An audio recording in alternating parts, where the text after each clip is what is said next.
You know, there's something delightfully ironic about trying to summarize the life of someone who's been performing since before many of us figured out how to tie our shoes. But here we are, about to take a gentle stroll through the world of Beyonce Giselle Knowles-Carter, a woman who turned being good at singing into what can only be described as a full-blown empire. So grab your favorite beverage, get comfortable, and prepare yourself for a story that spans decades, continents, and more sequins than you can possibly imagine. The Houston Years. Our story begins in Houston, Texas on September 4th, 1981. Now, Houston is known for a few things: NASA, humidity that could wilt a cactus, and apparently producing one of the most successful entertainers in human history. Not bad for a city. Beyonce was born to Matthew and Tina Knowles, and from the very beginning, her parents seemed to understand that they had something special on their hands. Was it the way baby Beyonce cried in perfect pitch? We can only speculate. But her father, who worked as a sales executive, and her mother, who ran a hair salon, both played absolutely crucial roles in shaping what was to come. Here's where things get interesting. At around 7 years old, young Beyonce entered a school talent show. She sang John Lennon's Imagine, and according to various accounts, she actually won by beating out older kids. Now, imagine being 15 years old, thinking you're going to win the talent show, and then getting absolutely demolished by a 7-year-old. That's the kind of origin story we're working with here. Tina Knowles, her mother, became not just a parent, but a creative force. She designed costumes, managed logistics, and generally became the backbone of what would eventually become Destiny's Child. And she did all this while running a successful salon. The woman was essentially running 2 full-time careers before most people finished their first cup of coffee. Destiny's Child and the Art of Harmony. In the early 1990s, a group called Girls' Time was formed. This group, which included Beyonce and eventually became Destiny's Child, went through more lineup changes than a sports team during rebuilding season. But by 1997, with members Beyonce, Kelly Rowland, and Michelle Williams solidified as the core trio, something clicked.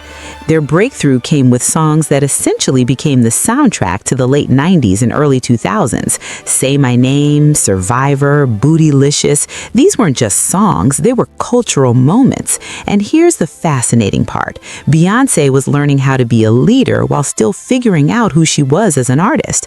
The group sold tens of millions of records worldwide. They won Grammy Awards. They influenced fashion in ways that made everyone suddenly want matching outfits. But perhaps most importantly, they created a template for future girl groups while Beyonce quietly developed the skills that would define her solo career: performance, vocal control, and an almost supernatural work ethic. By 2005, the group went on hiatus, though they'd reunite occasionally. But by then, Beyonce had already started building her solo empire, and the foundation was solid. Going solo and building an empire.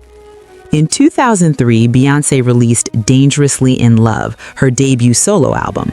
It featured Crazy in Love, which, if we're being honest, is probably still stuck in your head right now.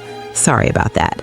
But this wasn't just another pop album. This was a statement. The album went on to sell millions worldwide and won 5 Grammy Awards. Beyonce had officially transitioned from lead singer of successful group to force of nature.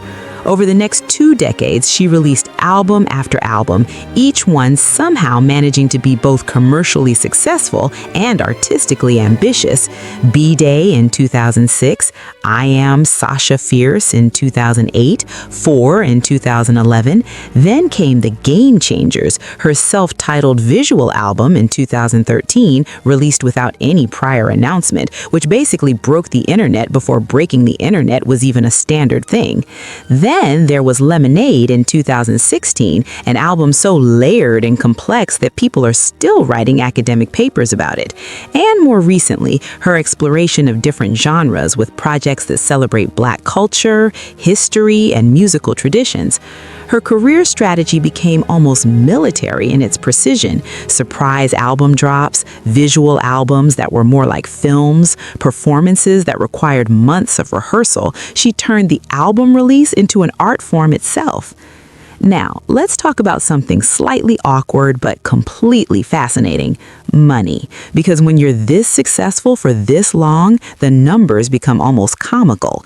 Various financial publications have estimated Beyoncé's net worth at somewhere around $500 million.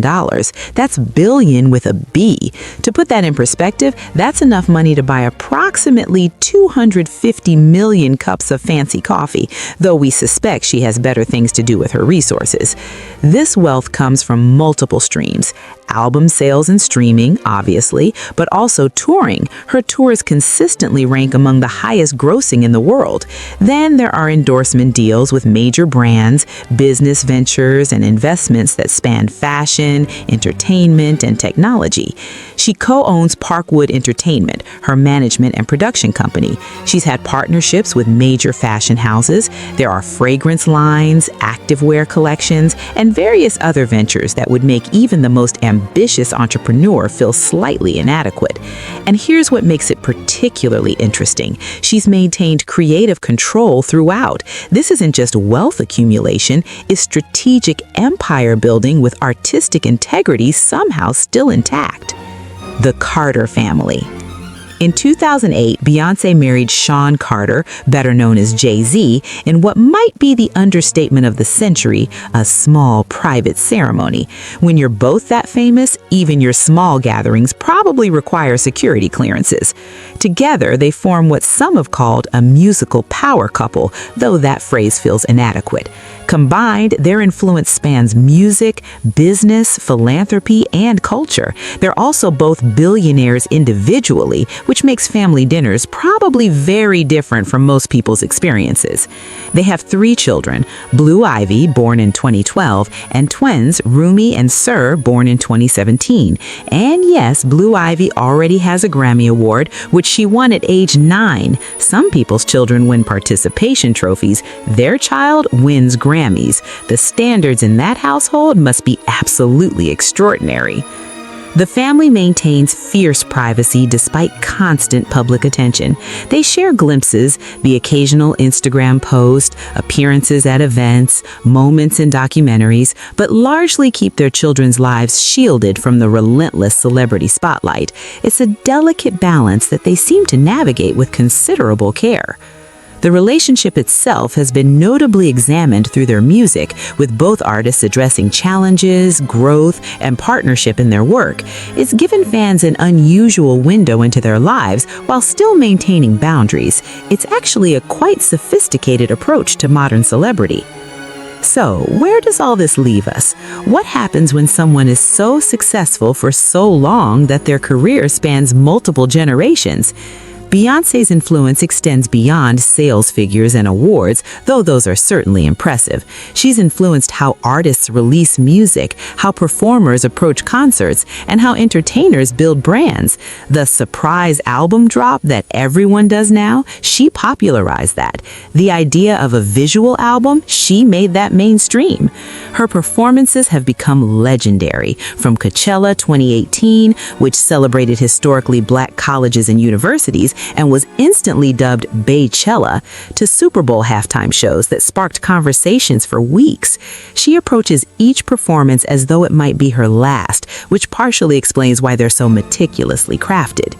She's also been increasingly vocal about representation, social issues, and using her platform for causes beyond entertainment.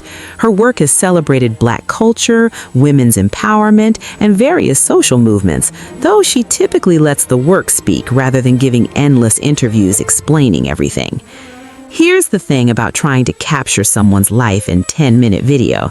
It's impossible. We've barely scratched the surface. We haven't fully explored her acting career, her philanthropy, her fashion influence, the controversies, the triumphs, and countless other details that make up a life lived at this level. But perhaps what's most remarkable isn't any single achievement. It's the sustained excellence over decades. It's the ability to reinvent while staying authentic. It's building a business empire without losing artistic credibility. It's maintaining privacy in an age of constant exposure. So from that 7-year-old winning a school talent show in Houston to becoming one of the most influential artists of her generation, Beyoncé's journey represents something beyond typical success. It's what happens when immense talent meets incredible work ethic, strategic thinking, and the support of family who believed from the very beginning. So the next time you hear one of her songs, remember, behind those vocals is someone who's been perfecting her craft since childhood, who has built an empire brick by brick, and who somehow makes it all look completely effortless. Which, let's be honest, is probably the most impressive part of all.